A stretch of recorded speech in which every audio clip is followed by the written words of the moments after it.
नमस्कार मित्रांनो, गावात गेलो होतो रंकाळ्याकडे. जरा काहीतरी गर्दी वेळी दिसली म्हणून गेलो एका मंडळापाशी. इथं बघितलं तिथं काय तर म्हणून म्हशींच्या शर्यती आहेत, रेडकांच्या शर्यती आहेत.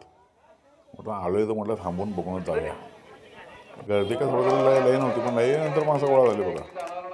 ते मग त्याचं ओपनिंग झालं वडारांच्या हस्ते आणि मग एक एक एक एक नारळ फोडून झाले. मग काय बघितलं तर शर्यतीमधले जे स्पर्धक होते ते आले. हे वाय रेडको हे आमच्या म्हणजे राहतो तिथलंच आहे, मोरेवाड्यातलं. ही त्याचे मालक आहेत भरत मोरे म्हणून. त्यांचे हे मित्र पण आहेत सोबत.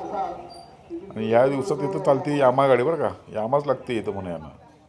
आणि असे एक एक एक एक स्पर्धक तिथं आले होते. नंतर मग ते रेसिंग चालू झालं. हे पळवत न्यायची आणि पळवत आणायची आणि ज्याचं कमी रेकॉर्ड होईल टायमिंग तो निघला, असं याचं हे आहे, इथे नियम आहे. मग त्याच्यानंतर हे आता आमच्या मित्रांची पण चालली होती. आणि मोठी मोठी बक्षीसं आहेत, 5,000, 3,000, 2,000 अशी. आणि शेवटी सगळ्या लोकांनी तिथं आनंद घेतला. मी पण बराच वेळ थांबलो, पण किती थांबायचं. आमच्या मित्राची रेस बघितली आणि मी तिथनं निघून आलो.